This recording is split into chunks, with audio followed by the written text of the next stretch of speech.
पवित्रा समीरला surprise gift द्यायला त्याच्या घरी गेली, पण तिला काही ठाऊक होतं की तिलाच तिथे सरप्राईज गिफ्ट मिळणार आहे. जशी ती समीरच्या घरात शिरली, तिने पाहिले की सोफ्यावर तिची जिवलग मैत्रीण निशा आणि समीर एकमेकांच्या मिठीत हरवले होते. हे दृश्य पाहून ती सुन्न झाली. तिला रडावे की राग काढावा हेही समजत नव्हते. तिच्या हातातील गिफ्ट खाली पडले. त्यानंतर ती अचानक दाराच्या दिशेने वळली आणि अस्वस्थ अवस्थेत रस्त्याने चालू लागली. तिला इतकेही भान नव्हते की समोरून एक कार भरधाव वेगाने तिच्या दिशेने येत आहे.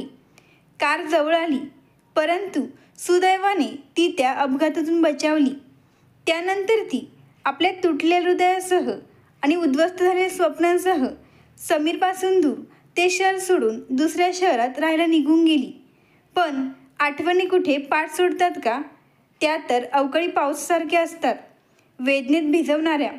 एकांतात त्या जुन्या जखमांना परत जिवंत करून जातात.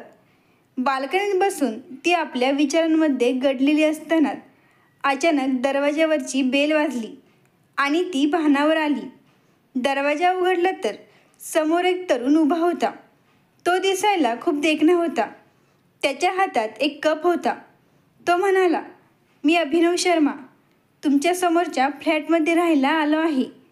आजच शिफ्ट झालोय. अजून सामानही व्यवस्थित अनपॅक केलेलं नाही. तर तुम्ही मला एक कप दूध देऊ शकता का? किंवा जर तुमची इच्छा असेल तर तुम्ही मला चहा ऑफर करू शकता. शेवटी मी तुमचा शेजारी आहे." हे बोलत बोलत तो आत येतो.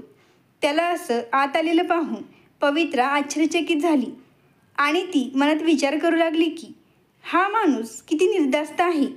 जणू काही त्याची माझ्याशी खूप जुनी ओळख आहे, असं तो माझ्याशी वागत आहे. तिला त्याचं हे वागणं थोडं विचित्र वाटलं, पण काही न बोलता ती किचनमध्ये गेली आणि काही वेळातच 2 कप चहा घेऊन आली आणि तिने 1 कप अभिनवला दिला व त्यासोबत काही बिस्किटही दिली आणि स्वतः समोरच्या खुर्चीवर बसली. अभिनव सतत तिच्याशी काही ना काही बोलत होता. त्याच्या कुटुंबाबद्दल, मित्रांबद्दल व त्याच्या लाईफस्टाईलबद्दल सांगत होता आणि पवित्राकडे ऐकण्याशिवाय पर्याय नव्हता, म्हणून ती गप्पच राहते. चहा संपून तो जाऊ लागतो, पण दरवाजाजवळ पोहोचतात तो पुन्हा पवित्राकडे वळतो आणि म्हणतो, "पवित्राजी, इतक्या छान चहासाठी धन्यवाद. असं करू, उद्या रात्रीचं डिनर माझ्या बाजूने. तुम्ही माझ्या घरी यायचं." ती लगेचच म्हणाली, "अरे नाही, अजून तुमचं सामानही अनपॅक झालं नाही. तुम्हाला त्रास होईल." यावर अभिनव पटकन म्हणाला, "तर मग तुम्हीच मला तुमच्या घरी बोलवा. जास्त काही नाही, फक्त बिर्याणी बनवा. आईस्क्रीम मी घेऊन येईल." पवित्रा मनात म्हणते, किती विचित्र माणूस आहे हा. ओळख ना पाळख आणि मी तुझा पाहुणा. तिला विचारात गडलेलं पाहून अभिनव चुटकी वाजवतो आणि म्हणतो, "पवित्राजी, तुम्ही नक्कीच विचार करत असाल की मी एवढा बेधडक कसा? कोण आहे हा माणूस? हेच ना? अहो, इतकं विचार करू नका. आता आपण शेजारी आहोत, तर मग ओळख झालीच पाहिजे. आणि ओळख वाढवायची असेल तर थोडा वेळ एकत्र घालवायला हवा. मला एका प्रायव्हेट फर्ममध्ये CEO नोकरी मिळाली आहे आणि हा फ्लॅट मला कंपनीकडून मिळाला आहे. मला शांत एकटं राहायला आवडत नाही, म्हणून मी शेजाऱ्यांशी मैत्री करायला आलो. आणि जर शेजारी एवढी सुंदर असेल तर ओळख न वाढवणं म्हणजे मूर्खपणा नाही का? तसे पण तुमच्याकडे बघून वाटत नाही की तुम्हाला मला भेटून आनंद झाला असेल. पण मी तर तुमच्यासारखी सुंदर आणि एवढा टेस्टी चहा बनवणारी शेजारी मिळाल्याने खूप आनंदी आहे. त्यामुळे मी कल्पना करू शकतो की तुमच्या हातचं जेवण किती चविष्ट असेल. तर मग उद्या रात्रीचे जेवण तुमच्या इथे पक्क समजू ना?" पवित्र काही बोलणार तितक्यात अभिनव पुन्हा बोलला, "मी जाणतो तुम्ही नाही म्हणू शकत नाही. तुमचं उत्तर होच असेल, बरोबर ना? तर भेटूया उद्या डिनरला." हे बोलून तो निघून जातो. पवित्रा आश्चर्यचकित होते आणि मनात विचार करते, हा कसला माणूस आहे? स्वतःच सगळं ठरवलंय. ती मनाशीच म्हणते, "पवित्रा, याच्यापासून सावध राहा. हा मोठा डेंजर टाईपचा दिसतोय." असा विचार करत तीही आपल्या खोलीत येते आणि एक कादंबरी वाचू लागते. पण तिचं मन पुन्हा पुन्हा अभिनवकडे जातं. हळूहळू ती विचार करत करत झोपी जाते.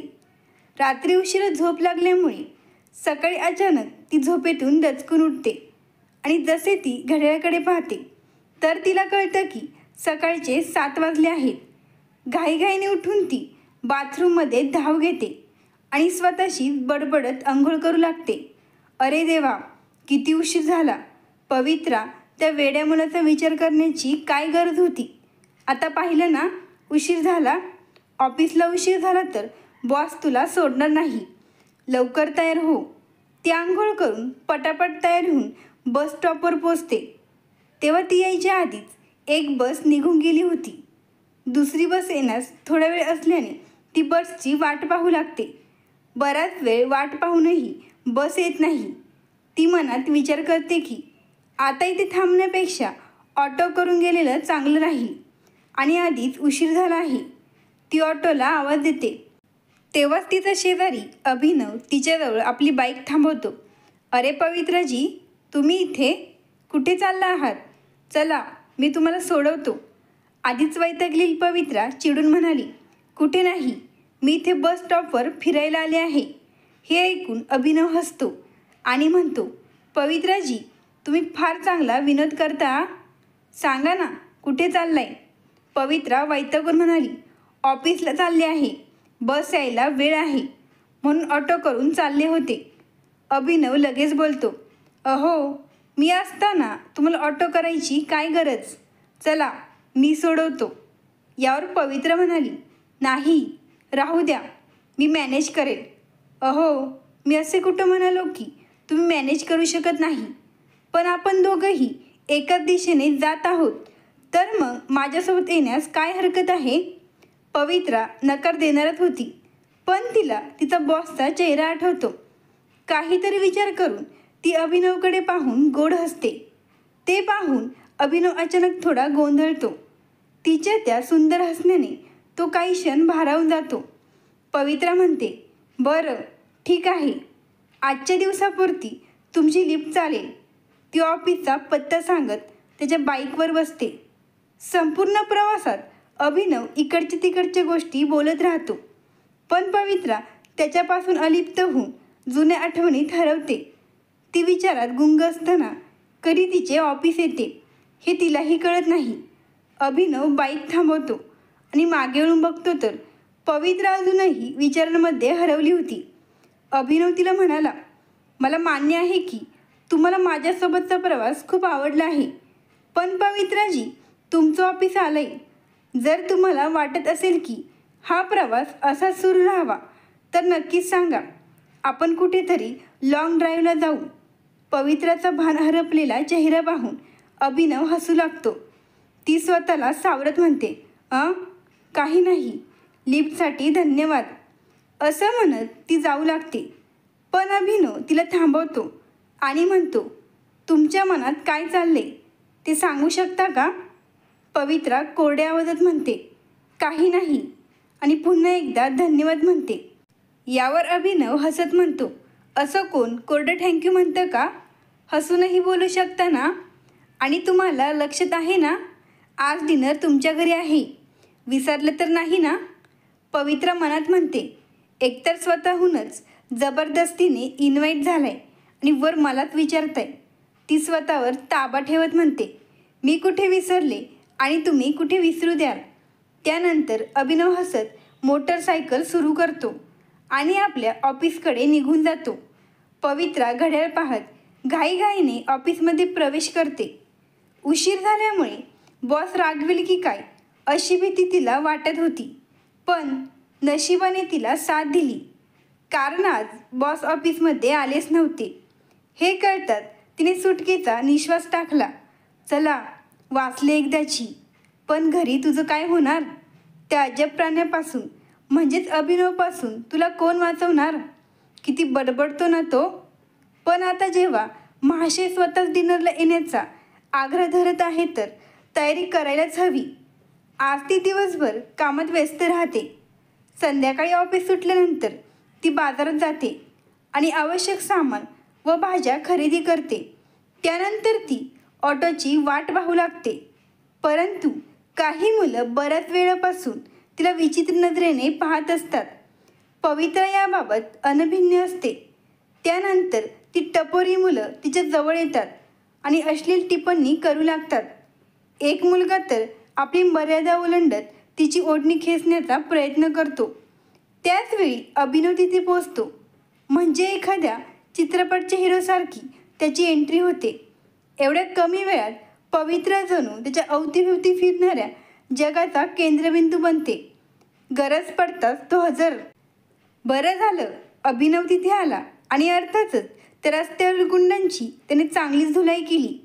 घाबरलेल्या पवित्राला शांत करण्यासाठी तो लगेचच मस्तीच्या मूडमध्ये येतो. पवित्राजी, देवाने आपल्या नशिबाचे धागे जोडले आहेत, म्हणूनच आपली पुन्हा भेट झाली. यावर पवित्रा वैतागून म्हणाली, हे तुमचंच काहीतरी कटकारस्थान तर नाही ना? ते ऐकून अभिनव म्हणाला, अरे देवा, हे मी ऐकण्यापूर्वी बहिरा का झालो नाही? हे बोलताना तो एकदम थांबतो आणि म्हणतो, नाही, मला बहिरे व्हायचे नाही. बहिरा झालं तर भविष्यात माझ्या सुंदर प्रेयसीच्या गोड गप्पा कशा ऐकणार? काय जमाना आलाय राव. ज्याचं करायला जावं भलं तो म्हणतोय माझंच खरं. अभिनवची ही नाटकी शैली पाहून पवित्रा हसू लागते. तिला हसताना पाहून अभिनव म्हणतो, आता चला पटकन, नाहीतर तो गुंड आपली संपूर्ण फौज घेऊन परत येईल आणि या हिरोची वाट लावून टाकेल. ते ऐकून पवित्रा हसते आणि म्हणते, तुम्ही चला, मी ऑटोने. पण अभिनव लगेच तिचे वाक्य अर्धवटच तोडतो. आता हे अजिबात म्हणू नका की मी मॅनेज करू शकते वगैरे. एकाच बिल्डिंगमध्ये तर चाललोय, मग एकत्र जाऊया ना? त्यामुळे पवित्रा पुढे काही बोलू शकली नाही आणि दोघंही एकत्र निघतात. घरी पोहोचल्यानंतर पवित्रा अभिनवला धन्यवाद म्हणून आपल्या फ्लॅटकडे निघते. घरात गेल्यावर ती आधी आपला मोबाईल चार्जिंगला लावते. त्यानंतर ती फ्रेश होण्यासाठी बाथरूममध्ये जाते. तोपर्यंत तिचा फोन सतत वाजत असतो. ती फ्रेश होऊन आल्यावर फोन उचलते. पलीकडून आवाज येतो, दीदी, कधीपासून फोन करत आहे? कुठे होतीस? किती वेळा कॉल केला, लागतच नव्हता. त्यामुळे मला तुझी काळजी वाटू लागली. दीदी, काहीतरी बोल ना. तू काहीच का बोलत नाहीस? तू ठीक तर आहेस ना? यावर पवित्रा हसत म्हणते, अगं, जरा श्वास तरी घे. स्विच ऑफ झालेला फोन कसा लागणार? आणि मी बाजारात गेले होते काही सामान आणायला, म्हणूनच उशीर झाला. पवित्राने बाजारात घडलेली घटना बहिणीला सांगितली नाही. तिला वाटलं फुकटची ती चिंता करेल. तन्वी ही तिची छोटी बहीण असली तरी स्वभावाने अगदी आजीबाईसारखी होती. तन्वी म्हणाली, अशी काय खरेदी होती जो एवढा उशीर लागला? अगं, एक नवीन शेजारी आलाय आणि दूध मागायला आला आणि मग त्याने स्वतःच मला चहा करायला सांगितला आणि शेवटी त्याने मला त्याच्या इथे डिनर ऑफर केलं. पण जेव्हा मी त्याला सांगितलं की अजून तुमचं सामान सेट झालं नाही, तेव्हा हा माशे स्वतःच म्हणाला, मग मीच येतो तुमच्या इथे डिनरला. तन्वी, तुला काय सांगू, खूपच विचित्र माणूस आहे हा. त्याची बडबड तर थांबतच नाही. 1 मिनिट दीदी, म्हणजे आज तू त्या शेजाऱ्यासोबत डिनर करणार? कमालच झाली. तू त्याला नाही म्हणू शकली नाही का? या माणसाला भेटायलाच हवं. नक्कीच हा भन्नाट असणार. दीदी, निदान तू कोणाशी तरी भेटू लागली आहे, हे चांगले आहे. मी किती वेळा सांगितले, भूतकाळात अडकून राहणं सोड. नवीन लोकांना भेट, मैत्री कर आणि आयुष्याला एक नवीन संधी दे. पण तू ऐकायलाच तयार नाही. ज्यांच्यासाठी तो असं एकाकी जीवन जगत आहे त्यांना काहीच फरक पडत नाही. ते निर्धास्तपणे आपलं आयुष्य जगत आहेत आणि तू मात्र दुःखत राहायचं. तू हे शहर सोडलं, पण त्यांनी तुझ्या शहर सोडण्यावर शोकही व्यक्त केला नाही. मग तू का सर्वांपासून दूर राहतेस? इतकं की मलाही तू दुरावलीस का दीदी? सगळं विसरून आयुष्यात पुढे का जात नाहीस? पवित्रा डोळे मिटून खोल श्वास घेते आणि म्हणते, तन्वी, प्लीज पुन्हा त्या जुन्या गोष्टींवर चर्चा करू नकोस. तुला चांगलं माहीत आहे की माझ्या आयुष्यातील 2 महत्त्वाच्या व्यक्तींनी मला फसवलं. एक प्रेम, तर दुसरी माझी जिवलग मैत्रीण. त्यांना मी कसं विसरू शकते? मी त्यांच्यावर विश्वास ठेवला, पण त्यांनीच मला फसवलं. त्यामुळे आता ना मैत्रीवर विश्वास राहिला, ना प्रेमावर. चल, ही चर्चा सोडून दे. मला डिनरची तयारी करायची आहे.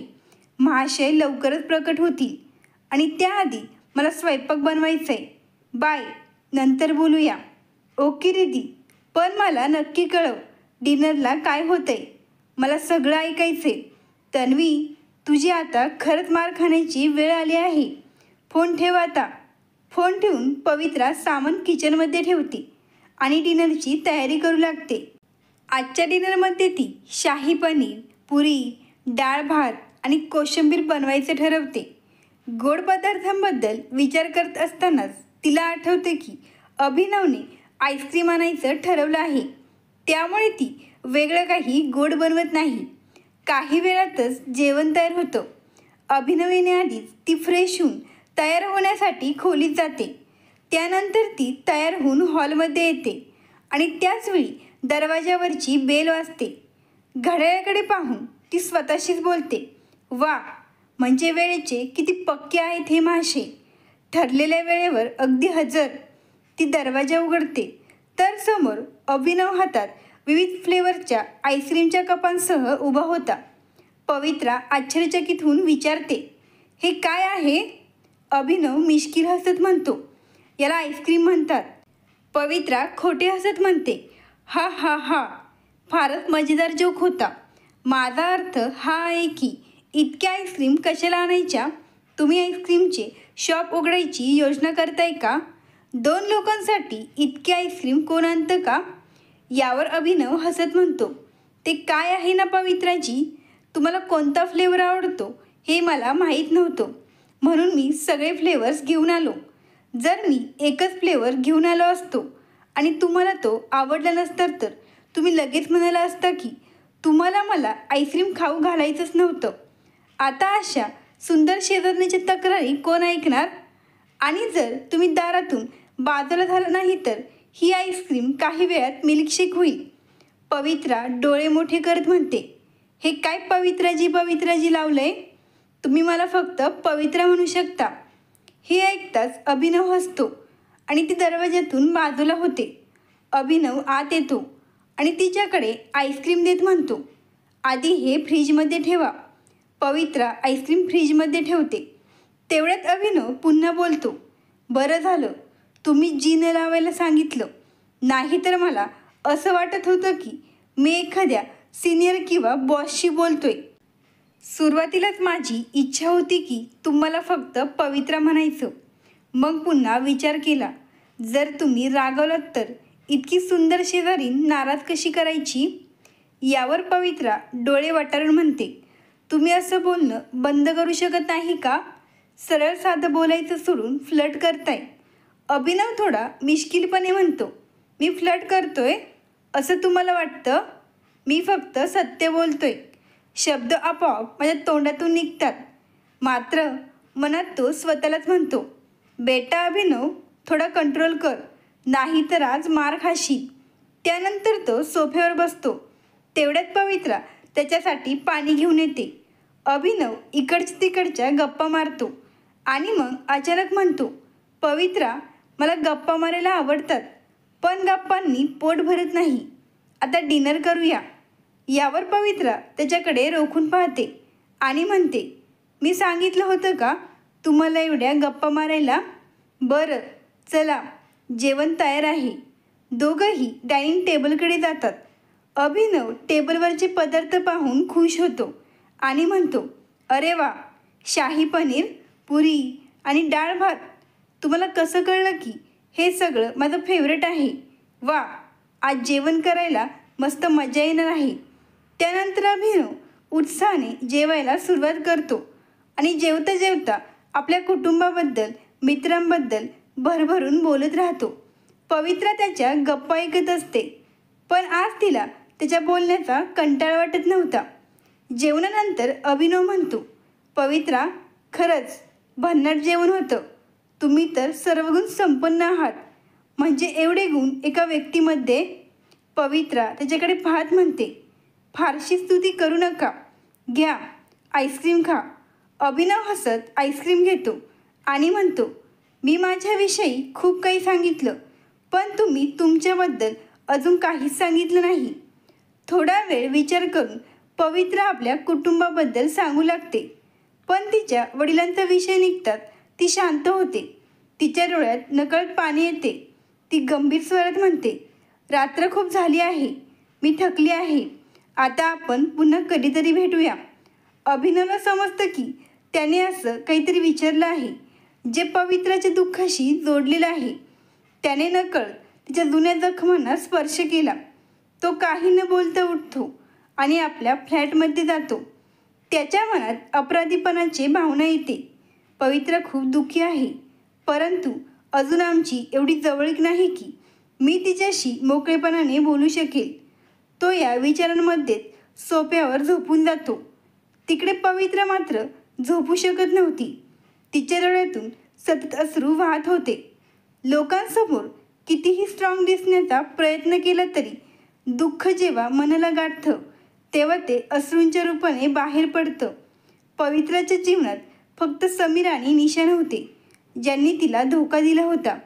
तिच्या वडिलांनीही तिला आणि तिच्या आईला धोका दिला होता. त्यांनी फक्त कुटुंबाला सोडून दिलं नव्हतं, तर त्यांच्यावर विश्वास ठेवणाऱ्या पवित्राच्या भावनांचाही खेळ केला होता. आणि हेच विचार तिच्या मनात पुन्हा पुन्हा येत होते. तिच्या वडिलांनी केवळ तिच्या आईलाच नाही तर तिला आणि तन्वीलाही फसवलं होतं. त्यांनी कधीच आपल्या दोन्ही मुलींवर प्रेम केलं नाही. वडील असतानाही दोघींना त्यांच्या प्रेमापासून वंचित राहावं लागलं. कारण एकच होतं, त्यांना मुलगा हवा होता, पण दोन्ही मुली झाल्या. मात्र त्यांच्या या वागण्याने पवित्राला इतका त्रास कधीच झाला नव्हता जितका तेव्हा झाला जेव्हा तिला वडिलांच्या दुसऱ्या स्त्रीशी असलेल्या संबंधाबद्दल कळलं. तिच्या डोळ्यांसमोर पुन्हा तो प्रसंग उभा राहिला जेव्हा ती आणि तिच्या काही मैत्रिणी एका हॉटेलमध्ये जेवायला गेल्या होत्या. तेव्हा तिथे तिने आपल्या वडिलांना पाहिलं. ते एका स्त्रीच्या बाहुपाशात होते आणि तिला प्रेमाने खाऊ घालत होते. ते एकमेकांसोबत आनंदाने हसत होते. हे दृश्य पाहून पवित्रा इतकी हादरली की तिच्या शरीराला हालचाल करणेही शक्य नव्हते. ती मागेही फिरू शकत नव्हती आणि पुढेही जाऊ शकत नव्हती. तिच्या वडिलांची नजर तिला पाहून थांबली. त्यांनी आश्चर्याने विचारले, तू इथे काय करतीस? त्यांच्या आवाजाने तिची तंद्री भंग पावली आणि ती तिथून रडतच धावत सुटली.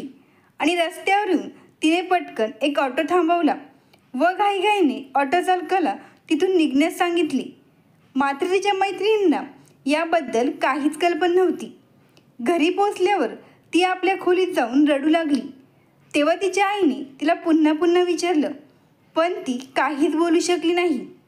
काही वेळाने तिचे वडीलही घरी आले आणि स्वतःला निर्दोष सिद्ध करण्यासाठी काहीतरी सांगू लागले. पण पवित्राने त्यांना मध्येच थांबवलं आणि संतापाने म्हणाली, खोटे स्पष्टीकरण द्यायची काही गरज नाही. तुम्ही माझ्या आईची फसवणूक का करताय? तिच्या आईनेही आश्चर्याने विचारलं, पवित्रा, तू हे काय बोलतेस? कसली फसवणूक? मला काहीच समजत नाही. मला स्पष्ट सांगशील का नेमकं काय घडलंय? पवित्रा रडत रडत संपूर्ण घटना आईला सांगते. ते ऐकून तिच्या आईला इतका धक्का बसतो की त्यांना चक्कर येऊ लागते. परंतु पवित्रा आपल्या आईला सावरते आणि पाणी देते. काही वेळाने तिची आई तिच्या वडिलांकडे पाहून विचारते, पवित्रा जे सांगते ते खरे आहे का? बोला, का खोटं आहे? पण तिच्या वडिलांना कोणताही पश्चाताप नव्हता. त्यांनी बेशरमपणे कबूल केलं, होय, हे खरं आहे. जर तू मला मुलगा दिला असता तर मी हे केलं नसतं. हे ऐकून पवित्रा आणि तिची आई अक्षरशः कोसळल्या. शेवटी तिच्या वडिलांनी त्यांना कायमचे सोडले आणि ते त्या दुसऱ्या स्त्रीकडे निघून गेले. त्यानंतर पवित्रा आतून पूर्णपणे तुटून गेली होती. पण तिला समजलं की जर तिला तिच्या आईला आणि बहिणीला सावरायचं असेल तर तिला स्वतःलाही मानसिकरित्या बळकट व्हावं लागेल. याच काळात पवित्रा, समीर आणि निशा तिघंही कॉलेजच्या शेवटच्या वर्षात होते. पवित्रा समीरच्या अधिक जवळ आली होती, तर निशा तिची बालमैत्रीण होती. शाळेपासून ते आत्तापर्यंत तिच्या प्रत्येक परीक्षेत पवित्राच्या नोट्सवर अवलंबून राहायची. तिघेही नेहमी एकत्र असायचे. निशा एकदम स्टायलिश होती, तर पवित्रा साधी सोज्वळ मुलगी होती. तिला मेकअप करायला, सजायला, सवरायला अजिबात आवडत नव्हते.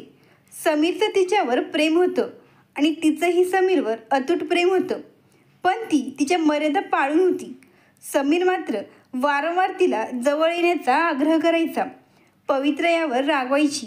लग्नाआधी हे सर्व तिला पटत नव्हते, त्यामुळे ती थोडं लांबच राहायची.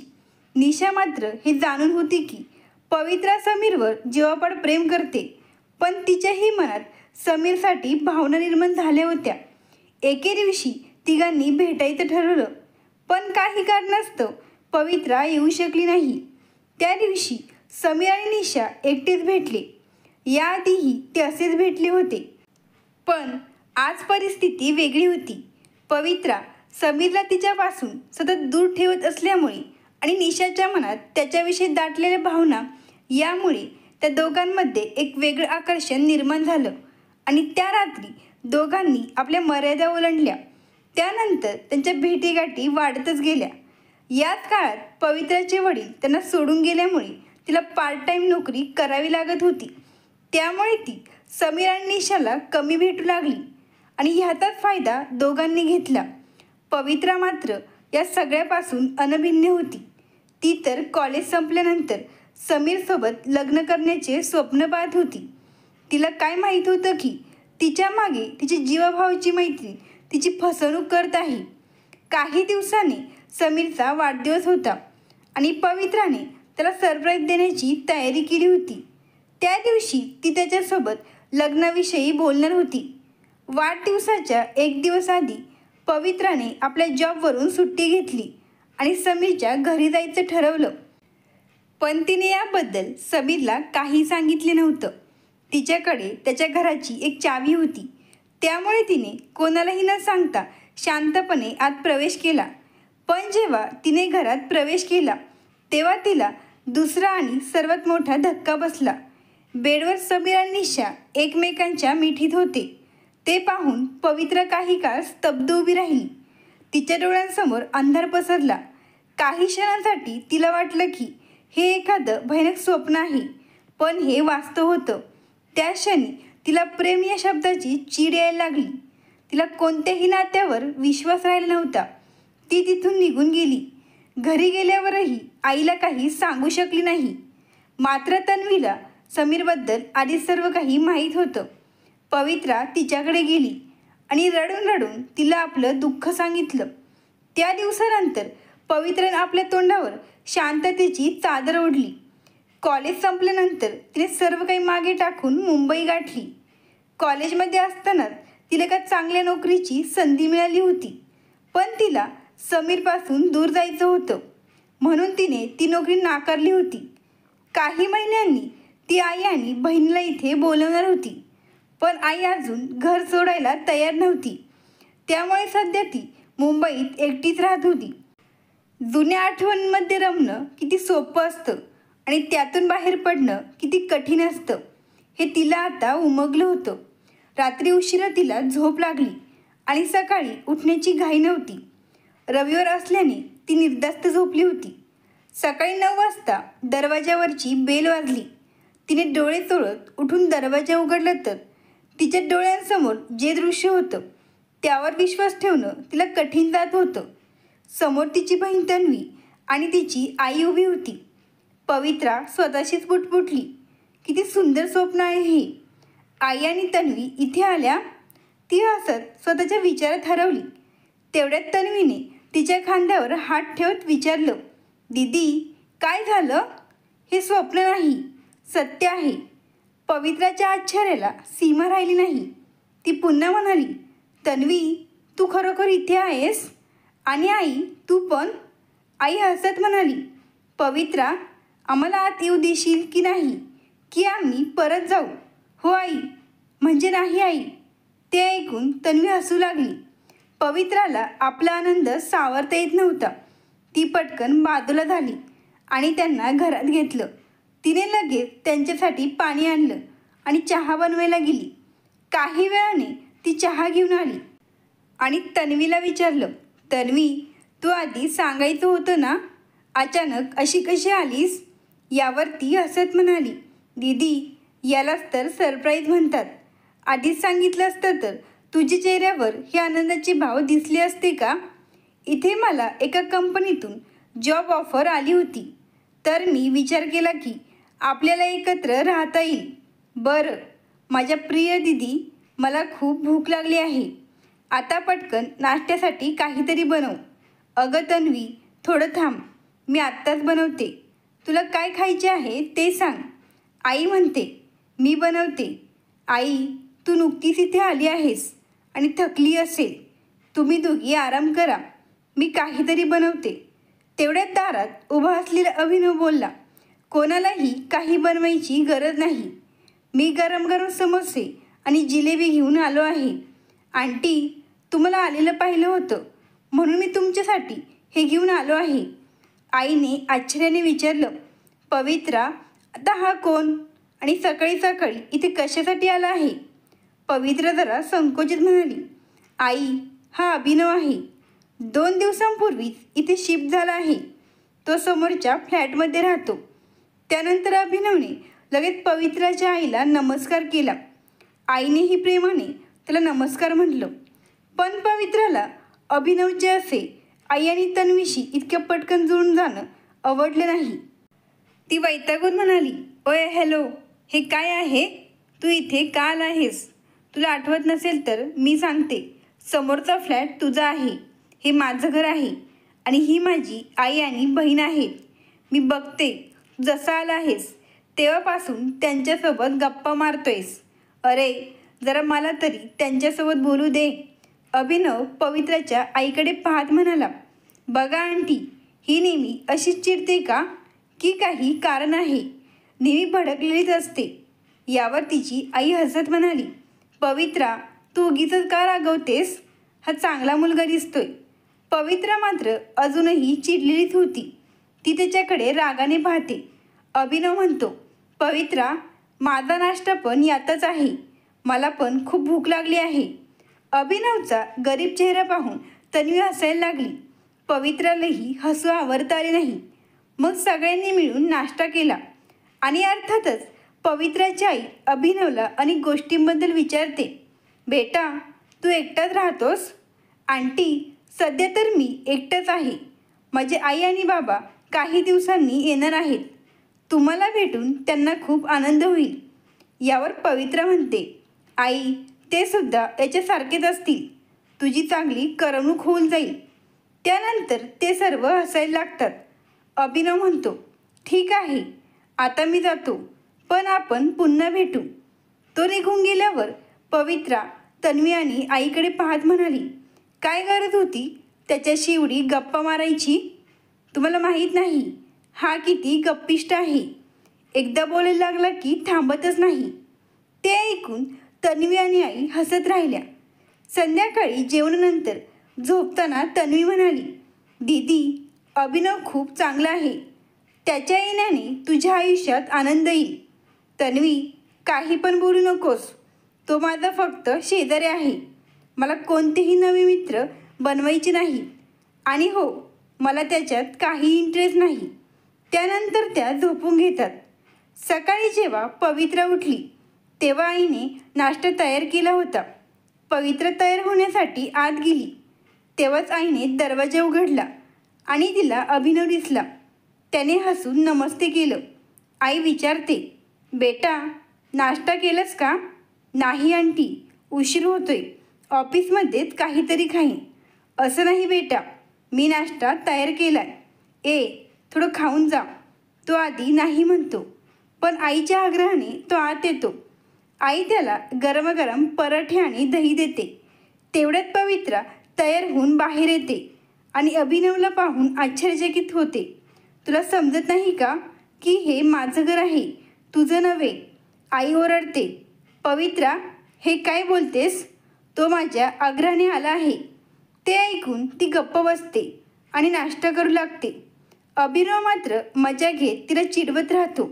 नाश्ता करून झाल्यावर तो ऑफिसला निघून जातो आणि पवित्रासुद्धा ऑफिसला जायला तयार होते. आई, संध्याकाळी मी लवकर येईन. तू आणि निशा तयार राहा. आपण बाहेर जाऊया. ठीक आहे बेटी, नीट जा आणि स्वतःची काळजी घे. पवित्रा जेव्हा ऑफिसमध्ये पोचते तेव्हा तिचे बॉस तिला एक अर्जंट प्रेझेंटेशन करायला सांगतात आणि असेही सांगतात की ते संध्याकाळपर्यंत पूर्ण करावे लागेल. पवित्रा ओके म्हणत कामाला लागते. लंच टाईम होतो तेव्हा सगळे सहकारी लंचसाठी कॅन्टीनमध्ये जातात.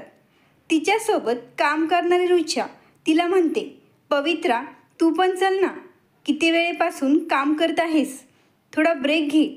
पवित्रा नकार देत म्हणते, रुचा हे संध्याकाळपर्यंत पूर्ण करायचं आहे. घरी आई आणि माझी छोटी बहीण आले आहेत आणि संध्याकाळी आमचा बाहेर जाण्याचा प्लॅन आहे. त्यामुळे मी थांबणार नाही. तू जा, लंच कर आणि येताना माझ्यासाठी सँडविच आणि कॉफी घेऊन ये. ओके पवित्रा म्हणत रुचा लंचसाठी जाते आणि परत येताना पवित्रासाठी कॉफी आणि सँडविच घेऊन येते. सायंकाळी 5 वाजेपर्यंत ती आपलं काम वेळेत पूर्ण करते आणि ऑफिसमधून निघते. त्यानंतर ती पटकन ऑटो पकडून घरी पोचते. आई आणि तन्वी आधीच तयार होत्या. पवित्रासुद्धा लवकर फ्रेश होऊन तयार होते. जसं ते बाहेर पडणार असतात तेवढ्यात अभिनव समोर येतो. पवित्र त्याला पाहताच म्हणते, तू इथे? आम्ही बाहेर जातोय, तू नंतर ये. यावर अभिनव हसत म्हणतो, नंतर म्हणजे काय? मी पण तुमच्यासोबत येतोय. पवित्र चिडून म्हणते, पण कशाच्या आनंदात तू आमच्यासोबत येत आहे? जेव्हा बघावं तेव्हा बिनबुलाय मेहमानसारखा येऊन टपकतोस. आणि तुला कोणी आमंत्रण दिलं होतं आमच्यासोबत यायला? अभिनव हसत म्हणतो, मला आंटीने आमंत्रण दिले, त्यामुळे तू काही बोलू नकोस. पवित्र आश्चर्याने आईकडे पाहते. आई, काय गरज होती याला बोलवायची? काय विशेष दिसतंय त्याच्यात? जेव्हा बघावं तेव्हा त्याला घरात बोलवतेस. आई शांतपणे म्हणते, तू लहान बाळ नाहीस, पण अशा गोष्टींवर एवढे चिडतेस का गं? काय झालंय? आधी अशी नव्हतीस. पप्पांमुळे तू अशी झाली आहेस का? जुन्या सगळ्या गोष्टी विसरून पुढे का जात नाहीस? हे ऐकून पवित्रा गप्प बसते. तिला जाणवतं की अभिनव हे सर्व ऐकतोय, त्यामुळे ती विषय बदलते. ठीक आहे, चला, ज्याला घ्यायचं आहे त्याला घ्या. सोसायटीतल्या सगळ्यांना सोबत घेतलं तरी चालेल. ती नाराज होऊन पुढे चालू लागते. अभिनव तन्वीसोबत बोलत असतो आणि हसत म्हणतो, ही लहानपणापासूनच अशी आहे की हिच्या डोक्यावर कुठे मार बसलाय, कायम लढायलाच तयार असते. तन्वी सहज बोलते, नाही रे, आधी दीदी खूप आनंदी होती, सर्वांसोबत हसून खेळून राहायची. पण अगोदर आमच्या पप्पांनी आम्हाला सोडलं, मग समीर. असं बोलता बोलता तिला जाणवलं की ती खूप काही सांगत आहे. ती लगेच गप्प होते आणि आईजवळ धावते. अभिनव विचारात पडतो. पवित्राच्या आयुष्यात काहीतरी मोठं घडलंय, ज्यामुळेच ती अशी वागत आहे. सगळे आधी सिनेमा बघायला जातात, मग थोडी खरेदी करतात. अभिनवच्या मनात सतत तन्वीने सांगितलेल्या गोष्टी फिरत असतात. तो पवित्राच्या चेहऱ्यावरचं हसू बघतो, पण त्यामागे एक वेदना दडलेली आहे हे त्याला जाणवतं. पवित्रा अभिनवला आपल्याकडे पाहताना बघते आणि हाताने इशारा करत विचारते, काय आहे? अभिनव काहीच नाही असं म्हणतो आणि आईशी गप्पा मारू लागतो. त्यानंतर पवित्रा मनात विचार करते, हा अभिनव खूप विचित्र आहे, काही समजतच नाही, कधी माझ्या मागे लागणं सोडेल. त्यानंतर ते सगळे जेवणासाठी एका हॉटेलमध्ये जातात. तिथे मजा करत जेवण करतात आणि घरी परततात. रात्री झोपताना तन्वी पवित्राला विचारते, दीदी, असं नाही की प्रत्येक माणूस तुझी फसवणूकच करेल? पवित्रा तन्वीकडे बघत म्हणते, तन्वी, मला प्रेमात काही स्वारस्य नाही. पप्पा आणि समीरच्या फसवणुकीनंतर मी कोणावरही विश्वास ठेवू शकत नाही. ज्यांच्यावर मी सर्वात जास्त विश्वास ठेवला तेच माझी फसवणूक करून गेले. माझी एकमेव मैत्रीण निशा, तिलाही समीरच मिळाला. तिला पप्पांच्या गोष्टी माहीत होत्या, तरीही तिने माझा विचारही केला नाही. आता सांग, मी सगळं कसं विसरू? पण दीदी, त्या लोकांसाठी का आयुष्यभर स्वतःला त्रास करून घ्यायचा? यावर पवित्रा गंभीर स्वरात म्हणते, तन्वी, हे विषय सोड. झोप आता. सकाळी तुला लवकर उठायचं आहे. उद्या पवित्राला ऑफिसला लवकर जायचं होतं, म्हणून ती सकाळी लवकर उठते. तन्वी तिच्याजवळ झोपलेली असते. तिला प्रेमाने पाहत पवित्र हसते आणि तिच्या कपाळावर हलकं चुंबन घेऊन तयार होण्यासाठी जाते. तयार झाल्यानंतर आईने बनवलेली कॉफी पीत ती मोबाईलमध्ये ईमेल चेक करते. नाश्ता करून ती बाहेर पडताना आईला सांगते, आई, तन्वीला वेळेवर उठव. तिला आज सेमिनारला जायचं आहे. एकतर तिला तयार होण्यास खूप वेळ लागतो. आई म्हणते, तू चिंता करू नकोस. मी तिला वेळेवर उठवेन आणि लवकर पाठवेन. तू नीट जा. ओके आई, मी निघते. तू स्वतःची काळजी घे. आणि हो, आज संध्याकाळी कबीर येणार आहे, त्यामुळे मी त्याला भेटायला जाणार आहे. त्याचं काही काम आहे, तर आम्ही एकत्र येऊ. आई हसून मान हलवते. त्यानंतर काही वेळातच ती ऑफिसला पोचते. कॉन्फरन्स रूममध्ये सगळे तिचीच वाट पाहत असतात. पवित्रा आत येते आणि आपलं प्रेझेंटेशन शेअर करते. तिचं काम आणि तिचे आयडियाज सर्वांना खूप आवडतात. डील फायनल होते. तिचा बॉस आणि संपूर्ण टीम तिच्या कामाने खूप खुश होतात. बॉस म्हणतो, पवित्रा, डील फायनल झाल्याचा आनंद साजरा करण्यासाठी आज संध्याकाळी मी एक छोटीशी पार्टी ठेवली आहे. तू नक्की ये. पवित्रा हसून म्हणते, सर, आज मी बाहेर जाणार आहे, त्यामुळे मी पार्टी अटेंड करू शकणार नाही आणि माझा भाऊही वाट पाहत असेल, त्यामुळे मला लवकर निघावं लागेल. बॉस म्हणतात, तू आली असतीस तर मला आनंद झाला असता, पण काही हरकत नाही. तू तुझ्या कुटुंबासोबत आनंद साजरा कर. कॉंग्रॅच्युलेशन. पवित्रा बॉसचे आभार मानते आणि ऑफिसमधून निघते. ती बाहेर पडताच कबीरला फोन लावते. कबीर तिला म्हणतो, हॅलो दीदी, तू किती वेळात पोहोचशील? कबीर, मी अर्ध्या तासात पोहोचेल. पण असं काही महत्त्वाचं काम आहे की तू मला घरी न बोलवता कॅफेमध्ये भेटायला सांगतोस? दीदी, तू ये, मग सांगतो. कोणाशी तरी तुझी ओळख करून द्यायची आहे. त्यानंतर कबीर एका रेस्टॉरंटमध्ये बसून कॉफी ऑर्डर करतो आणि लॅपटॉपवर काम करू लागतो. थोड्या वेळाने तो समोर पाहतो आणि समोरच्या टेबलवर त्याला समीर आणि निशा दिसतात. त्यांना पाहून तो संतापाने लाल होतो. कबीर आणि समीर कधी काळी खूप चांगले मित्र होते.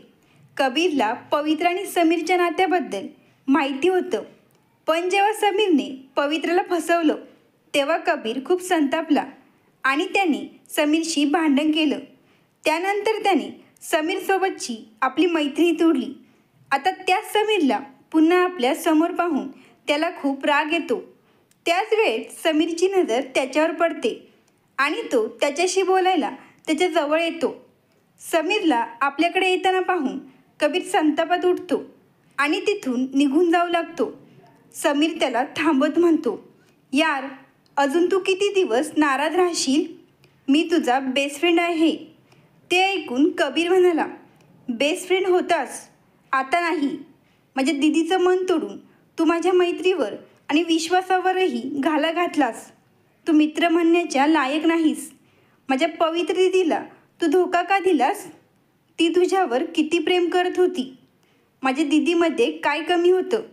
समीर संतापात उत्तर देतो, तुला फक्त तुझ्या दिदीचीच काळजी आहे. अजूनही ती जुने विचारांसोबत जगते. स्वतःला बदलण्याची तिला गरजच वाटत नाही. कधी ती नीट कपडे घालते का? तिच्या कपड्यांची निवड तरी पाहिली आहेस का? ती खेड्यातल्या मुलींप्रमाणे राहते. अशा मुलीला गर्लफ्रेंड म्हणून कोण मान्य करेल? हे ऐकताच कबीर चिडतो आणि म्हणतो, खबरदार समीर, अजून एक शब्दही बोललास तर परिणाम चांगला होणार नाही. तुला माझ्या दिदीची सादगी कधी समजलीच नाही. तुला बाह्य सौंदर्यच पाहिजे होतं. तिने मॉडर्न कपडे घालावेत असं तुला वाटतं. जर ती साधेपणात इतकी सुंदर दिसते तर तिला दाखवण्याच्या सौंदर्याची गरजच काय? तुझी विचारसरणी किती गलिच्छ आहे. खरं तर हे चांगलंच झालं की तू तिला सोडून दिलंस आणि तसे पण तिला तू कधी सूट झाला नसता.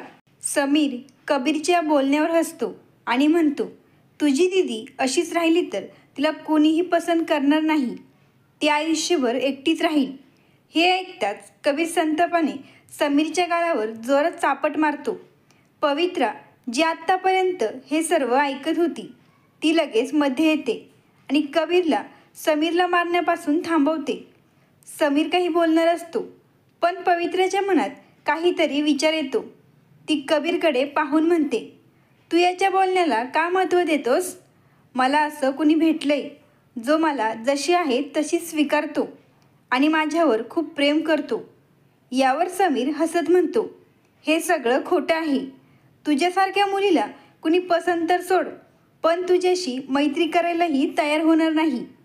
पवित्र रागात उत्तर देते, समीर, तू चुकीच्या समजुतीत जगत आहेस. अजूनही खऱ्या प्रेमाची किंमत करणारी माणसं आहेत, ज्यांना सादगीमध्येही सौंदर्य दिसतं, ज्यांच्यासाठी अंतःकरणाचं सौंदर्य आणि निष्ठा महत्त्वाची आहे. एवढा वेळ शांत बसलेली निशा काही बोलणार असते, पण पवित्रा कबीरला घेऊन कॅफेच्या बाहेर येते. समीर आणि निशा पवित्राच्या या बदललेल्या स्वभावामुळे आश्चर्यचकित होतात. बाहेर गेल्यावर कबीर पवित्राकडे पाहत म्हणतो, दीदी, खरंच तुझ्या आयुष्यात असं कुणी आहे का जो तुझ्यावर मनापासून प्रेम करतो? पवित्राला काय उत्तर द्यावं ते कळत नाही. तेवढ्यात अभिनव रस्त्यावरून आपल्या बाईकवर घराकडे चाललेला असतो. तो पवित्राला पाहून तिच्याजवळ येतो आणि विचारतो, पवित्रा, तू इथे तन्वीसोबत आलीस का? आणि ती कुठे आहे? तेवढ्यात समीर आणि निशा बाहेर येतात आणि कारकडे जाऊ लागतात. समीर अभिनवला पाहून थांबतो. या संधीचा फायदा घेत पवित्रा अभिनवचा हात पकडते आणि कबीरला उद्देशून मोठ्याने म्हणते, हो कबीर, मी खरंच सांगत होते. हा तोच आहे ज्याच्याबद्दल मी बोलत होते. हा अभिनव माझा बॉयफ्रेंड आहे. समीर ऐकू शकेल यासाठी ती जरा मोठ्याने बोलते. अभिनव आश्चर्यचकित होऊन पवित्राकडे पाहतो, तर पवित्रा त्याचा हात घट्ट दाबून त्याला गप्प राहण्याचा इशारा करते. अभिनव लगेच समजतो की काहीतरी गडबड आहे. तो शांत राहतो. मग कबीर अभिनवला हाय म्हणतो आणि मिठी मारतो. दीदी, मी तुला सरप्राईज द्यायचं ठरवलं होतं, पण तूच मला सरप्राईज दिलंस. त्यानंतर समीर रागाने तिथून निघून जातो. समीर गेल्यानंतर पवित्रा अभिनवकडे पाहून म्हणते, सॉरी अभिनव, मी अचानक असं सांगून टाकलं की तू माझा बॉयफ्रेंड आहेस. मी हे असं करायला नको होतं, पण यामागचं कारणही तुला सांगू इच्छित नाही. प्लीज आता काही विचारू नकोस. अभिनवच्या मनात अनेक प्रश्न असतात, पण तो शांत राहतो. कबीर नाराज होऊन म्हणतो, दीदी, म्हणजे तू माझ्याशी खोटं बोललीस? हे बरोबर नाही. तू हे खूप चुकीचं केलंस. तेवढ्यात अचानक कबीरचा फोन वाजतो. तो बाजूला जाऊन बोलतो. फोन पलकचा होता. ती काही कारणामुळे येऊ शकणार नसल्याचं सांगते आणि फोन ठेवते. कबीर परत येतो, तर पवित्रा त्याला विचारते, काय झालं कबीर? आणि तू मला कोणाशी भेटणार होतास ते सांग. नाही दीदी, ज्याला भेटवायचं होतं त्याच्याशी आता कधीतरी भेट होईल. चल आता घरी जाऊ. पण तू जे केलं ते मला अजिबात आवडलं नाही. पवित्रा त्याला समजावत म्हणते, कबीर, तू पाहिलंस ना समीर काय बोलत होता? तो म्हणत होता की मला कोणीही स्वीकारणार नाही. मी कोणाच्या आयुष्यात महत्त्वाची होऊ शकत नाही का कोणास ठाऊक, पण मला त्याच्या त्या बोलण्याला खोटं ठरवायचं होतं, म्हणून मी ते खोटं बोलून टाकलं. आता एवढा राग करू नकोस. कबीर थोडा नाराज होऊन म्हणतो, पण दीदी, तू बाहेरही खोटं बोलीस आणि अभिनवशी ओळख करून दिली. हे सगळं करण्याची काय गरज होती? गरज होती कबीर. मला माहीत होतं की समीर आपल्या मागोमाग येईल. मी त्याला चांगलं ओळखते आणि तसंच झालं. तो आपलं बोलणं ऐकत होता. अशातच अभिनव समोर आला आणि मी काही सुचण्याआधीच त्याला माझा बॉयफ्रेंड सांगून टाकलं. अभिनव जो आत्तापर्यंत त्यांचं बोलणं ऐकत असतो, त्याला आता समजतं की त्या दिवशी तन्वी ज्याबद्दल बोलत होती तो समीर हाच आहे आणि समीर म्हणजे पवित्राचा भूतकाळ आहे, जो तिला खूप दुखावून गेला आहे. पण सध्या तो पवित्राला याबाबत काही बोलून त्रास देत नाही. तरीही त्याला तिच्याबद्दल जाणून घ्यायचं होतं. पण ते कसं जाणून घ्यायचं हे त्याला समजत नाही. पवित्रा पुन्हा एकदा त्याला सॉरी म्हणते आणि घरी जाण्यासाठी ऑटो थांबवते. अभिनवला बाय करून ती कबीरसोबत घरी निघते. त्यानंतर अभिनवही आपल्या बाईकवर घराकडे जातो. त्याच्या मनात अनेक प्रश्न असतात ज्यांची उत्तरं त्याला हवी असतात. काही वेळात पवित्रा आणि कबीर घरी पोहोचतात. कबीर आपल्या आत्याच्या म्हणजे पवित्राच्या आईच्या पाया पडतो. त्या त्याला आशीर्वाद देतात आणि विचारतात, कबीर कसा आहेस बेटा? कबीर हसून उत्तर देतो, आत्या सगळं छान आहे आणि कामही व्यवस्थित सुरू आहे. आता मी सुद्धा मुंबईत शिफ्ट झालो आहे. हे ऐकून सगळे आनंदित होतात. कबीर तन्वीला हसत म्हणतो, काय लाडू, तू कशी आहेस आणि तुझ्या जॉबचं काय? तन्वी उत्तर देते, लवकरच मिळेल बघ, मग मी पण इथेच माझ्या पवित्रीसोबत राहीन. कबीर हसून म्हणतो, अरे वा, हे तर खूप छान आहे. तो आपल्या आत्याकडे बघून म्हणतो, आत्या आता तुम्हीही इथंच राहा, खूप मजा येईल. पवित्रा म्हणते, चला हे सगळं नंतर बोलू, जेवण तयार आहे, आधी लवकर हातपाय धुवून जेवायला बसा. तेवढ्यात पवित्रा आईला म्हणते, आई तू तन्वीला का सांगतेस अभिनवला बोलवायला? त्याला बोलवायची गरज नाही. आई शांततेने म्हणते, काय फरक पडतो बेटा? त्याचे कुटुंबीय येईपर्यंत तू इथेच जेवत जाईल. तू नेहमी प्रत्येक गोष्टीवर ओरडत असतेस. पवित्रा वैतागून म्हणते, आई आता पुन्हा सुरू नको करू. जा, ज्याला कोणाला बोलवायचे त्याला बोलव. तर मी अभिनवच्या घरात जाते. तो किचनमध्ये काहीतरी बनवायचा प्रयत्न करत होता. ते बघून तन्वी हसू लागते. अभिनव तिच्याकडे बघून म्हणतो, यार आता हसू नकोस. घरी आई स्वयंपाक करायची, त्यामुळे मला सवय नाही. आईचे लाड मुलांना आळशी बनवते. यावर तन्वी हसून म्हणते, ते खरं आहे, पण एका आईने तुला आज वाचवले. अभिनव गोंधळून विचारतो, म्हणजे? आईने तुला जेवायला बोलवले? आई म्हणाली की जोपर्यंत तुझी आई येत नाही तोपर्यंत तू आमच्या घरात जेवशील. हे ऐकून अभिनव आनंदित होतो. मग एकदम स्वतःला सावरून म्हणतो, अरे नाही, मी स्वतः मॅनेज करू शकतो. उगाच माझ्यामुळे तुम्हा लोकांना त्रास नको. तन्वी मिश्किलपणे म्हणते, ए अभिनव, नखरे करू नकोस.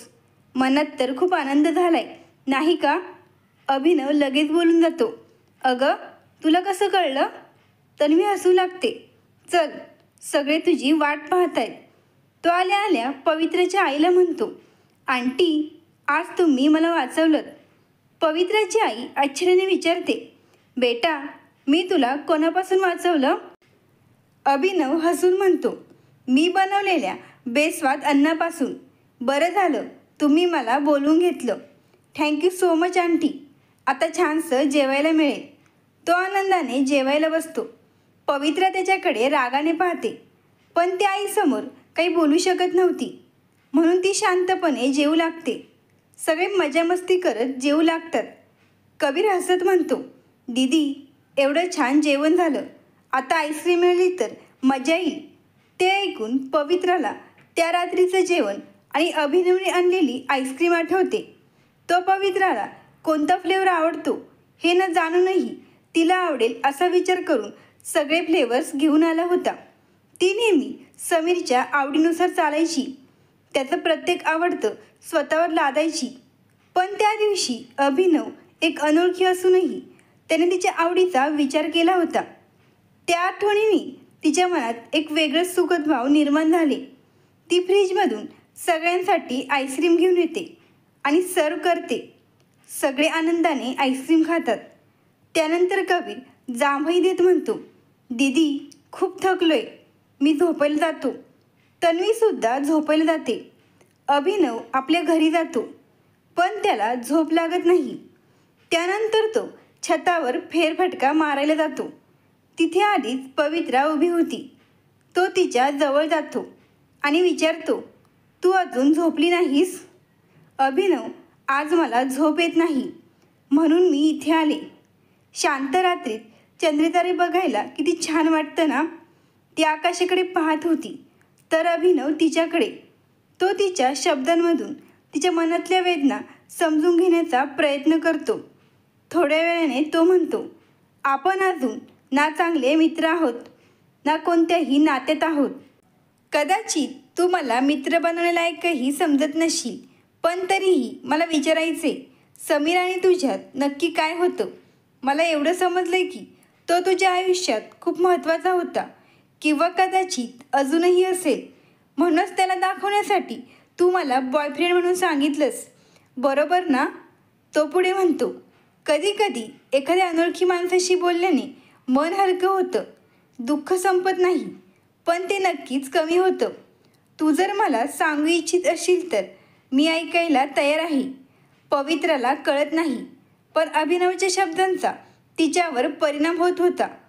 ती हळूहळू समीरबद्दल सांगू लागते, कसं तिने त्याला आपलं आयुष्य मानलं आणि निशाला सख्या बहिणीप्रमाणे जीव लावला, पण दोघांनी मिळून तिला धोका दिला. ते सांगताना तिच्या डोळ्यात अश्रू येतात. ते पाहून अभिनवला अजिबात चांगलं वाटत नाही. न जाणूनही न कळत दोघेही एकमेकांच्या वेदनांशी जोडले जात होते. पवित्रा जी आत्तापर्यंत स्वतःचं दुःख कोणाला सांगू शकली नव्हती, आज ती अभिनवसमोर सहजपणे बोलून गेली. आणि अभिनव जो तिला नुकताच ओळखत होता, तो तिच्या वेदनांना आपल्या वेदनांसारखं अनुभवत होता. त्याच्या मनात पवित्रासाठी काहीतरी वेगळं उमलत होतं आणि तीसुद्धा न कळत त्याच्याजवळ येत होती. अचानक वातावरण बदलतं आणि पाऊस सुरू होतो, त्यामुळे पवित्रा जाऊ लागते. अभिनव तिला थांबवतो, पण ती म्हणते, मला पाऊस आवडत नाही, आणि ती तिथेच आडोशाला उभी राहते. अभिनव मात्र पावसात भिजत राहतो. त्याला पाऊस खूप आवडायचा. त्याच्यासाठी पावसाच्या प्रत्येक थेंबात कोणाचं तरी दुःख, कोणाच्या तरी प्रेमाचा स्पर्श, कोणाच्या तरी आनंदाचा उत्सव होता. त्याच्या दृष्टीने पाऊस फक्त पाणी नव्हतं, तर भावना होत्या. पवित्राला मात्र पाऊस आधी आवडायचा, पण आता तिच्या भूतकाळातल्या आठवणींमुळे तिला त्याचा तिटकारा वाटू लागला होता. समीरसोबत घालवलेलं प्रत्येक क्षण, प्रत्येक आठवण तिला आता दुःख देत होतं. ती कोणत्याही आठवणीशी जोडली जाऊ इच्छित नव्हती, पण आठवणी कधी कोणाच्या आदेशाने थांबतात का? पवित्राच्या डोळ्यातून अश्रू गळू लागतात. ती अभिनवसमोर स्वतःला कमकुवत दाखवू इच्छित नव्हती, म्हणून लवकरच खाली निघून जाते. पण अभिनव मात्र छतावरच थांबतो. त्याला पवित्राची परिस्थिती समजली होती, पण त्याला तिच्या वडिलांबद्दल अजून काही माहिती नव्हतं. जेव्हा तन्वीने त्याला काही सांगायचा प्रयत्न केला होता, तेव्हा ती मध्येच थांबली होती. अभिनवच्या मनात पवित्रासाठी एक वेगळीच भावना निर्माण होत होती. तिचा साधेपणा, तिची खरेपणाची वृत्ती, कोणताही दिखावा नसलेला नातेसंबंध, या गोष्टी त्याच्या मनाला भिडत होत्या. यामुळेच तो तिच्याजवळ जात होता. थोडा वेळ एकटा राहिल्यावर तोही खोलीत जातो आणि कपडे बदलून झोपी जातो. अशा प्रकारे वेळ पुढे जात राहतो. कबीराज पवित्राला पलकशी भेटायला घेऊन जातो. तो उत्साहाने पवित्राला सांगतो, दीदी, ही पलक आहे. आम्ही दोघं खूप काळापासून एकमेकांना ओळखतो आणि एकमेकांवर खूप प्रेम करतो. तुझी पसंतही माझ्यासाठी महत्त्वाची आहे, म्हणूनच मी सर्वात आधी तुला पलकशी भेटवायचं ठरवलं. सांग ना दीदी, तुला पलक कशी वाटली? पलक आतून घाबरली होती. पवित्राला ती आवडेल की नाही याचा विचार करत तिची धडधड वाढली होती. पण पवित्र देखील काही कमी नव्हती. कबीरला थोडंसं छळायला ती म्हणते, मला पलक अजिबात आवडली नाही. यावर कबीर निराश होतो, तर पलकच्या डोळ्यात तरळलेले अश्रू ओघळायच्या बेतत असतात. ते पाहून पवित्र लगेच हसत म्हणते, अरे वेड्या, खरं सांगायचं तर माझी वहिनी म्हणून पलक मला खूपच आवडली आहे. कबीर वैतागून म्हणतो, दीदी, असं कोणी करतं का? तू फारच वाईट आहेस. यावर पवित्रा हसत म्हणते, बरं, मी वाईट आहे ना? मग मी निघते. आता घरच्यांशी बोलायचं ते तूच बघ. कबीर लगेच म्हणतो, अरे दीदी, मी तर मस्करी करत होतो. तुझ्याशिवाय माझं काहीच होणार नाही ना, कधी होईल. पवित्रा हसून म्हणते, चल आता मस्का मारू नकोस. आणि ती पलकला मिठी मारते. पलक आनंदाने म्हणते, दीदी, खूप खूप धन्यवाद. तुमचा पाठिंबा असेल तर लवकरच आम्ही दोघं एकत्र येऊ. तुम्ही घरच्यांशी बोलणार ना? पवित्रा हसत म्हणते. अगं, हे विचारण्याची गरज आहे का? नक्की बोलेन. आणि लवकरच तुमच्या डोक्यावर अक्षताही पडतील. तिघेही हसू लागतात. काही वेळ एकत्र घालवल्यावर पवित्र ऑटोने घरी जाते. कबीर पलकला घरी सोडून आपल्या घरी परततो. पवित्रा घरी येऊन कबीर आणि पलकच्या नात्याबद्दल सांगते. घरात सगळे आनंदी होतात. तिची आई लगेचच फोन करून आपल्या भावाला म्हणजे कबीरच्या वडिलांना याबद्दल सांगते आणि त्यांना मुंबईला यायला सांगते. कबीरचे वडील महेशजी 2 दिवसात येईल असं सांगतात. कबीर पलकला ही बातमी सांगतो. दोघेही खूप आनंदी होतात. 2 दिवसांनी महेशजी मुंबईत येतात. त्यानंतर दुसऱ्या दिवशी पवित्रचे सर्व कुटुंबीय पलकच्या घरी जातात. पलकच्या आईवडिलांशी औपचारिक गप्पा झाल्यानंतर लग्न ठरवलं जातं. 4 दिवसांनी साखरपुडा आणि त्यानंतर 15 दिवसांनी लग्न ठरतं. त्या रात्री कबीर आणि पलक डिनर डेटवर जातात. घरचे मात्र साखरपुड्याच्या तयारीबद्दल चर्चा करतात. कबीर पलकला एका रोमॅन्टिक डिनर डेटवर घेऊन जातो. दोघेही खूप आनंदी असतात. डिनरनंतर ते लाँग ड्राईव्हलाही जातात. दुसऱ्या दिवशी साखरपुड्यासाठी खरेदी करायची ठरते. पवित्रा, कबीर, तन्वी, पलक आणि अभिनव एकत्र खरेदीसाठी जातात. पवित्राची आई आणि कबीरचे आईवडील ज्वेलरी आणि इतर तयारी बघणार असतात. या दरम्यान कबीर आणि अभिनव चांगले मित्र बनतात. या 4 दिवसात साखरपुड्याच्या तयारीसोबतच अभिनव आणि पवित्रामध्ये अनेक संवाद होतात. अभिनवच्या मनात पवित्राबद्दलची प्रेमाची भावना उमटते. पण पवित्राला याची अजिबात कल्पना नव्हती. तिला अभिनवबद्दल कोणतीही भावना वाटत नव्हती. तो मात्र मुद्दाम तिच्याशी भांडण करत, तिला चिडवत तिच्याजवळ जाण्याचा प्रयत्न करायचा. तन्वी आणि कबीर त्याच्या प्रत्येक हालचालीवर लक्ष ठेवून होते. दोघांनाही कळून चुकतं. अभिनवला पवित्रावर प्रेम झालं आहे. तन्वी आनंदाने म्हणते. कबीर, आता कसंही करून यांना जवळ आणलं पाहिजे. सर्वजण एंगेजमेंटच्या तयारीचे उरलेले काम करत असतात. पण कबीर आणि तन्वी मात्र आपल्या प्लॅनबद्दल इशाऱ्यांमध्ये चर्चा करत राहतात. त्याचवेळी पवित्राची आई अचानक त्यांच्याजवळ येते. ते दोघे एकदम गप्प होतात. पवित्राची आई हसत म्हणते. काय झालं? इतके गप्प का? मला सगळं कळतंय. तुम्ही काय शिजवत आहात ते मला ठाऊक आहे. तन्वी घाबरून म्हणते.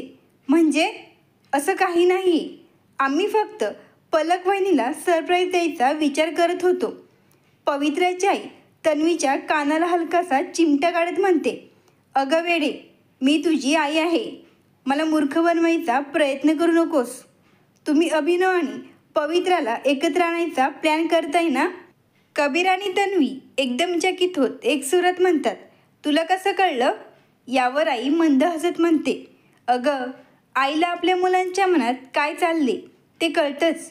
पवित्रा किती दुःखी आहे हे मी कधीच जाणलं होतं. तिच्या वडिलांनी तिचं मन तोडलं, पण समीरने ते अजूनच चुरगळलं. खरं सांगू का, तो सुरुवातीपासूनच मला आवडला नव्हता. तो नातं निभावणाऱ्यांपैकी नव्हताच. मात्र अभिनव खूप वेगळा मुलगा आहे. पण काही करण्यापूर्वी अभिनवच्या मनात काय आहे हे आधी समजून घ्या. पवित्राला त्याच्या प्रेमाची जाणीव होण्याआधी अभिनवच्या मनात खरंच काय चालले ते समजून घेणं महत्त्वाचं आहे. आत्या, तू अगदी बरोबर बोलते. मी आज रात्री अभिनवला माझ्याकडे बोलून घेईन आणि त्याच्या मनात नक्की काय आहे हे जाणून घेण्याचा प्रयत्न करेन. त्यानंतर कबीर व तन्वी पुन्हा तयारीला लागतात.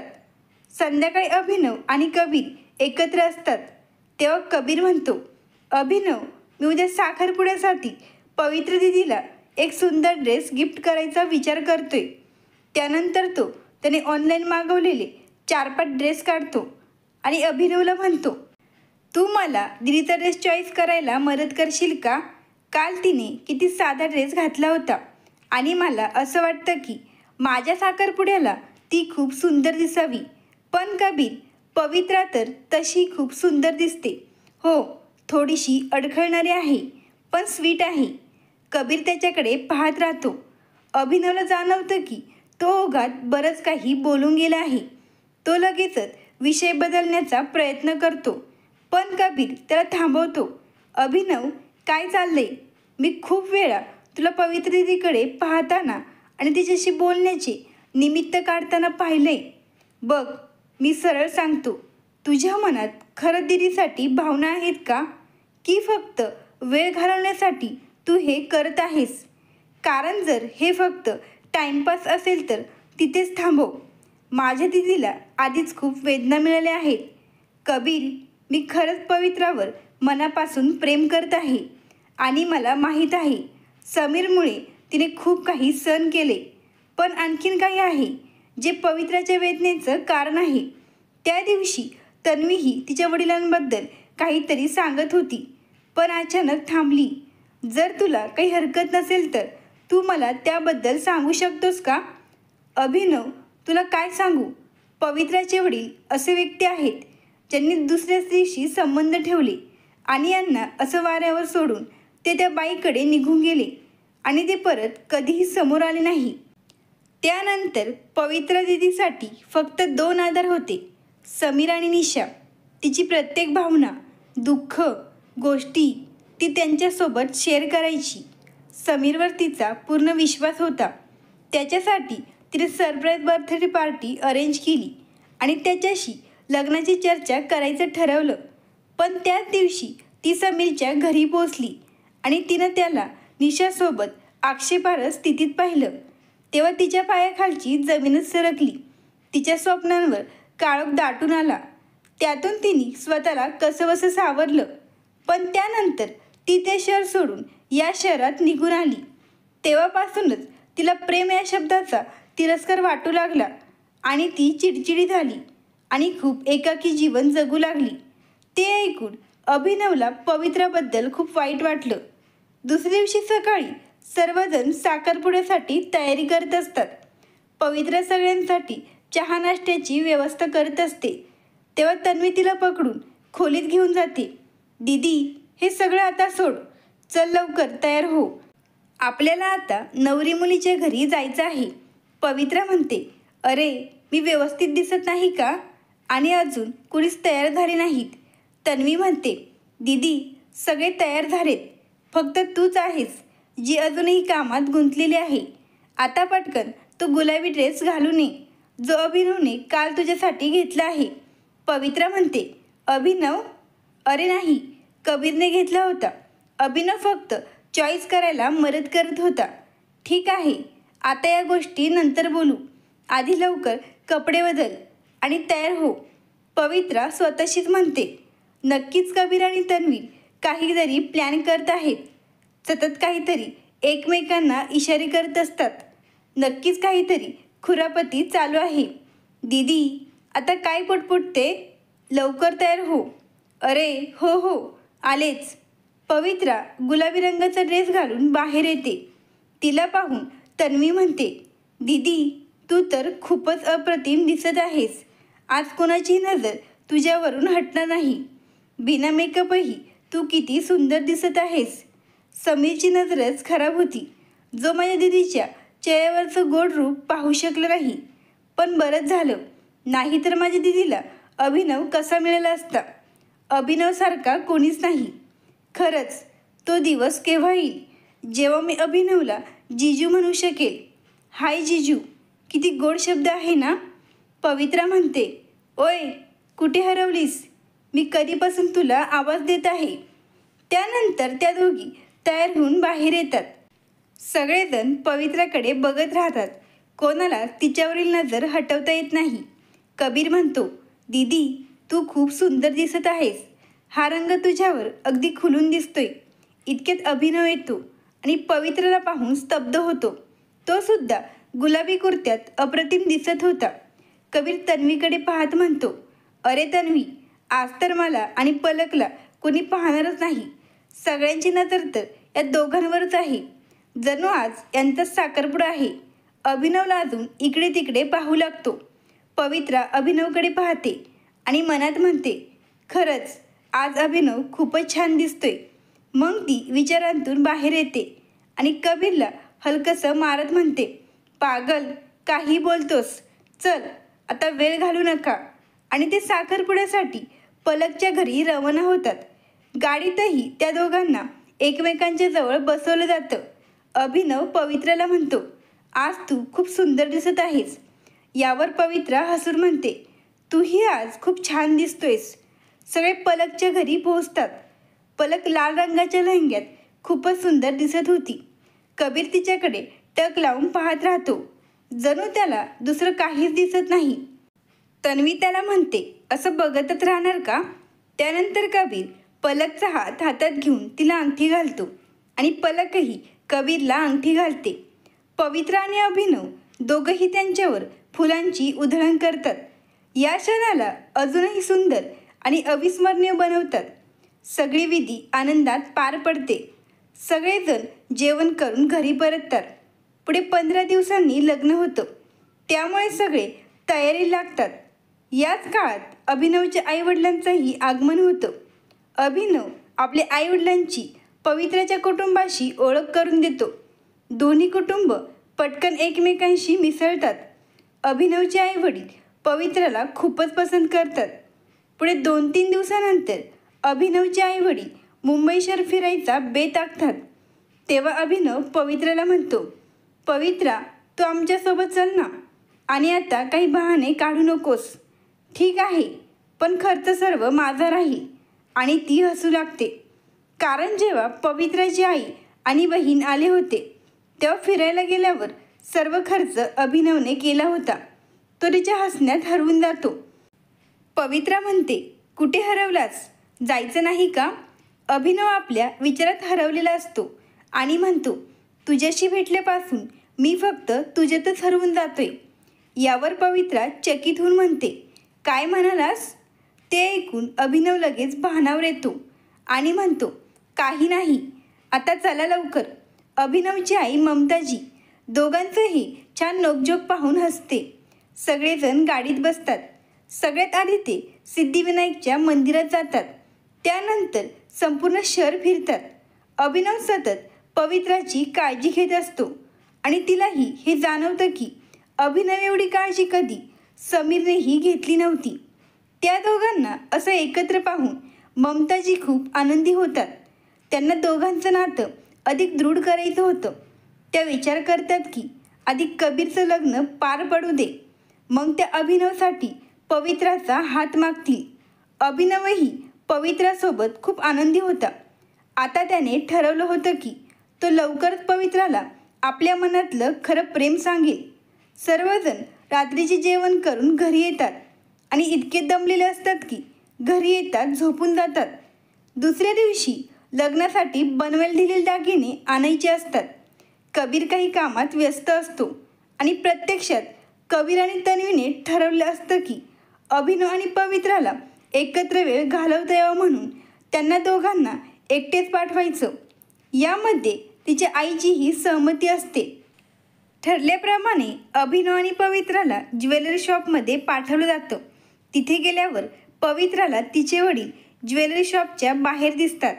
त्यावेळी अभिनव गाडी पार्क करत असतो, म्हणून पवित्रा एकटीच पुढे येते. तिला तिच्या वडिलांची नजर चुकून पुढे जायचं होतं, पण तिचे वडील तिला अडवून नेहमीप्रमाणे वाईट बोलू लागतात. तुझ्यापेक्षा लहान कबीर लग्न करत आहे आणि तू अजूनही एकटीच आहेस. तुला कधीही आयुष्यात कुणीही साथ देणार नाही, कारण तू त्यासाठी लायकच नाही. तू एका अपशकुनासारखे आहेस. तुझ्यासोबत कुणीही आनंदी राहू शकत नाही. हे ऐकून पवित्राच्या डोळ्यात अश्रू उभे राहतात. अभिनव हे सर्व ऐकतो आणि त्याला खूप राग येतो, पण तो स्वतःला सावरत पवित्राच्या वडिलांसमोर येतो आणि म्हणतो, पवित्रा, हे तुझे वडील आहेत का? यांच्याशी माझी ओळख करून देणार नाहीस?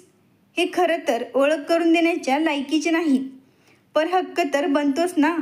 त्यांना कळू दे की मी तुझा होणारा नवरा आहे आणि ह्यांची तुझ्या होणाऱ्या नवऱ्याशी ओळख असायला हवी ना. ते ऐकून पवित्राचे वडील आणि पवित्रा दोघेही आश्चर्याने अभिनवकडे पाहतात. अभिनव हलकेच डोळ्यांनी पवित्राला शांत राहण्याचा इशारा करतो. तिला समजतं की जसं त्याने समीरसमोर तिचा बॉयफ्रेंड असण्याचं नाटक केलं होतं, तसंच तो आज पुन्हा करत आहे. अभिनव पुढे तिच्या वडिलांना म्हणतो, होय, हे खरं आहे की लवकरच आम्ही लग्न करणार आहोत. यावर तिचे वडील संतापून म्हणतात, तू हिच्याशी लग्न करून कधी आनंदी राहू शकणार नाही. अजूनही वेळ आहे. हिला सोडून दे. प्रत्येकाने तसंच केलं आहे. अभिनव शांतपणे उत्तर देतो, पवित्रा याच्या आयुष्यात असेल त्याहून नशीबवान कोणीच नसेल. नावाप्रमाणे ती पवित्र आहे आणि माझ्यासाठी तर ती मिळणं हे माझ्या आयुष्यातील सर्वात सुंदर भेट आहे. त्यानंतर पवित्राचे वडील तिथून निघून जातात. वडिलांनी अपमानित केल्यामुळे पवित्रा आपले अश्रू लपवू शकत नाही. ते पाहून अभिनव तिची समजूत काढतो आणि तिला ज्वेलरी शॉपमध्ये घेऊन जातो.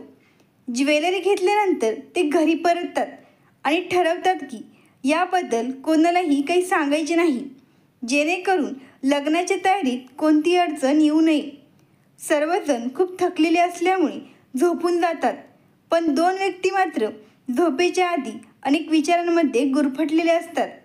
अभिनव ठरवतो की तो दुसऱ्या दिवशी आपल्या मनातील भावना पवित्राला सांगेल. तो संपूर्ण रात्र पवित्राच्या विचारात जागून काढतो आणि पहाटे त्याला झोप लागते. स्वप्नात तो पवित्र लाल साडीमध्ये पाहतो, जी अतिशय सुंदर दिसत होती. ती त्याच्याकडे येत असते आणि समुद्र किनाऱ्यावर एक सुंदर सरप्राईज तयार असते. फुलांनी सजलेला रस्ता, आकाशात चमचमणारे तारे आणि चंद्राच्या मंद प्रकाशात रोमॅन्टिक वातावरण. अभिनव पवित्राचा हात धरून तिला आपल्या प्रेमाची कबुली देणार असतो. इतक्यात कबीर त्याला उठवतो. अभिनव वैतागून म्हणतो, अरे मेहुण्या, अजून थोडा वेळ थांबला असतंस तर मी तुझ्या बहिणीला आय लव्ह यू बोललो असतो. कबीर हसत म्हणतो, तर लवकर तयार हो. मी आणि तन्वीने एक सरप्राईज तयार केले. तू फक्त तिथे जा. तन्वी कोणत्या तरी बहाण्याने पवित्राला घेऊन येईल. आज बोलला नाहीस तर पुन्हा कधीही बोलू शकणार नाहीस. कायम तू स्वप्नातच तिला प्रपोज करत राहशील, इतकं लक्षात ठेव.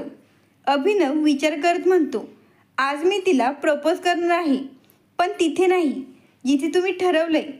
परंतु काळजी करू नका, तुमची मेहनत वाया जाऊ देणार नाही. जर पवित्रा हो म्हणाली तर आम्ही पहिल्या डेटवर तिथेच जाऊ.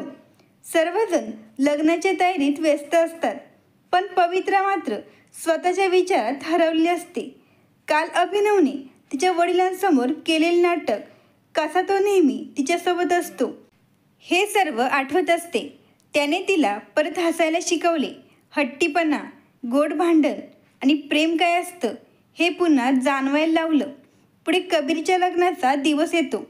पवित्राचे वडीलही लग्नाला येतात आणि त्यांच्यासोबत एक राकेश नावाचा तरुण होता. तो त्यांचा नवीन बिझनेस पार्टनर होता आणि तो पवित्राच्या वडिलांना व्यवसायात आर्थिक मदत करणार होता. पवित्राच्या आईला ते सांगतात की हा मुलगा पवित्रासाठी योग्य आहे.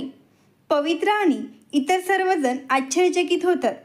अभिनवचे वडील राकेशला ओळखण्याचा प्रयत्न करत असतात आणि मग त्यांना आठवते की हा तर एक व्यसनी, अय्यास, जुगारी आणि स्त्रियांना वस्तूसारखे वापरणारा व्यक्ती आहे. हा एक हिस्ट्री सीटर आहे. ते कबीर आणि अभिनवला सत्य सांगतात. खरं तर अभिनवचे वडील एक रिटायर्ड पोलीस ऑफिसर होते. अभिनव लगेच सर्वांसमोर उभा राहून पवित्राच्या वडिलांना म्हणतो, कालच तुम्हाला सांगितलं होतं की आम्ही लग्न करणार आहोत. तुम्हाला समजलं नाही का? आता तुम्हाला अचानक मुलीची काळजी वाटू लागली का? तुम्ही तिच्यासाठी असे स्वार्थी नातेसंबंध आणले आहेत. याच्याकडून तिला काय मिळणार आहे? फक्त तुमच्या व्यवसायासाठी ही तुमची योजना आहे, बाकी काही नाही. ते ऐकून सर्वजण चकित होतात. पवित्राचे वडील संतापून म्हणतात, तुला माझ्या कुटुंबात लुडबुड करायची गरज नाही. मी तिचा बाप आहे. तिच्या भल्यासाठी हे सगळं करतोय. तू माझ्या कुटुंबापासून दूर राहा. यावर अभिनव उत्तर देतो, हो, खूपच काळजी आहे ना तुम्हाला, म्हणूनच तुम्ही आपल्या मुलीचं लग्न एका अशा व्यक्तीशी लावून द्यायला निघाले आहेत, जो मुलींना कपड्यासारखं वापरतो. माझे वडील त्याला चांगलं ओळखतात आणि त्यांना याच्या वाईट सवयी माहीत आहेत.